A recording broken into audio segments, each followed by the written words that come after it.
മത്തായി എഴുതിയ സുവിശേഷം അധ്യായം 2. ഹെരോദ രാജാവിൻ്റെ കാലത്ത് യേശു യഹൂദ്യയിലെ ബേത്ലഹേമിൽ ജനിച്ച ശേഷം കിഴക്ക് നിന്ന് വിദ്വാൻമാർ യെരൂശലേമിലെത്തി. യഹൂദന്മാരുടെ രാജാവായി പിറന്നവൻ എവിടെ? ഞങ്ങൾ അവൻ്റെ നക്ഷത്രം കിഴക്ക് കണ്ട് അവനെ നമസ്കരിപ്പാൻ വന്നിരിക്കുന്നു എന്ന് പറഞ്ഞു. ഹെരോദ രാജാവ് അത് കേട്ടിട്ട് അവനും യെരൂശലേമൊക്കെയും ഭ്രമിച്ച് ജനത്തിൻ്റെ മഹാപുരോഹിതന്മാരെയും ശാസ്ത്രിമാരെയും എല്ലാം കൂട്ടിവരുത്തി, ക്രിസ്തു എവിടെയാകുന്നു ജനിക്കുന്നത് എന്ന് അവരോട് ചോദിച്ചു. അവർ അവനോട്, യഹൂദ്യയിലെ ബേത്ലഹേമിൽ തന്നെ.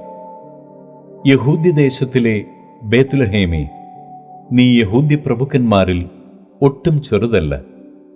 എൻ്റെ ജനമായ ഇസ്രായേലിനെ മേയ്പ്പാനുള്ള തലവൻ നിന്നിൽ നിന്ന് പുറപ്പെട്ടു വരും എന്നിങ്ങനെ പ്രവാചകൻ മുഖാന്തരം എഴുതിയിരിക്കുന്നു എന്ന് പറഞ്ഞു. എന്നാറെ ഹെരോദാവ് വിദ്വാൻമാരെ രഹസ്യമായി വിളിച്ച് നക്ഷത്രം വെളിവായ സമയം അവരോട് സൂക്ഷ്മമായി ചോദിച്ചറിഞ്ഞു. അവരെ ബേത്ലഹേമിലേക്ക് അയച്ചു. നിങ്ങൾ ചെന്ന് ശിശുവിനെക്കുറിച്ച് സൂക്ഷ്മമായി അന്വേഷിപ്പിൻ. കണ്ടെത്തിയാൽ ഞാനും ചെന്ന് അവനെ നമസ്കരിക്കേണ്ടതിന് വന്ന് എന്നെ അറിയിപ്പിൻ എന്ന് പറഞ്ഞു. രാജാവ് പറഞ്ഞത് കേട്ട് അവർ പുറപ്പെട്ടു. അവർ കിഴക്ക് കണ്ട നക്ഷത്രം ശിശു ഇരിക്കുന്ന സ്ഥലത്തിനു മീതെ വന്ന് നിൽക്കുവോളം അവർക്ക് മുമ്പായി പൊയ്ക്കൊണ്ടിരുന്നു. നക്ഷത്രം കണ്ടതുകൊണ്ട് അവർ അത്യന്തം സന്തോഷിച്ചു.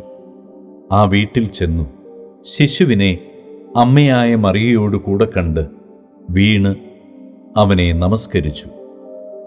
നിക്ഷേപപാത്രങ്ങളെ തുറന്ന് അവന് പൊന്നും കുന്തുരുക്കവും മൂരും കാഴ്ചവെച്ചു. ഹെരോദാവിൻ്റെ അടുക്കൽ മടങ്ങിപ്പോകരുത് എന്ന് സ്വപ്നത്തിൽ അരുളപ്പാടുണ്ടായിട്ട് അവർ വേറെ വഴിയായി സ്വദേശത്തേക്ക് മടങ്ങിപ്പോയി. അവർ പോയ ശേഷം കർത്താവിൻ്റെ ദൂതൻ യോസേഫിന് സ്വപ്നത്തിൽ പ്രത്യക്ഷനായി, നീ എഴുന്നേറ്റ് ശിശുവിനെയും അമ്മയെയും കൂട്ടിക്കൊണ്ട് മിസ്രയീമിലേക്ക് ഓടിപ്പോയി ഞാൻ നിന്നോട് പറയും വരെ അവിടെ പാർക്കുക. ഹെരോദാവ് ശിശുവിനെ നശിപ്പിക്കേണ്ടതിന് അവനെ അന്വേഷിപ്പാൻ ഭാവിക്കുന്നു എന്ന് പറഞ്ഞു. അവൻ എഴുന്നേറ്റ് ശിശുവിനെയും അമ്മയെയും രാത്രിയിൽ തന്നെ കൂട്ടിക്കൊണ്ട് പുറപ്പെട്ട് മിസ്രയീമിലേക്ക് പോയി. ഹെരോദാവിൻ്റെ മരണത്തോളം അവൻ അവിടെ പാർത്തു. മിസ്രയീമിൽ നിന്ന് ഞാൻ എൻ്റെ മകനെ വിളിച്ചു വരുത്തി എന്ന് കർത്താവ് പ്രവാചകൻ മുഖാന്തരം അരുളി ചെയ്തത് നിവൃത്തിയാകുവാൻ സംഗതി വന്നു. വിദ്വാൻമാർ തന്നെ കളിയാക്കിയെന്ന് ഹെരോദാവ് കണ്ട് വളരെ കോപിച്ചു. വിദ്വാൻമാരോട് ചോദിച്ചറിഞ്ഞ കാലത്തിനൊത്തവണ്ണം 2 വയസ്സും താഴെയുമുള്ള ആൺകുട്ടികളെയൊക്കെയും ബേത്ലഹേമിലും അതിൻ്റെ എല്ലാ അതിരുകളിലും ആളയച്ച് കൊല്ലിച്ചു. റാമയിൽ ഒരു ശബ്ദം കേട്ടു, കരച്ചിലും വലിയ നിലവിളിയും തന്നെ. റാഹേൽ മക്കളെ ചൊല്ലിക്കരഞ്ഞു.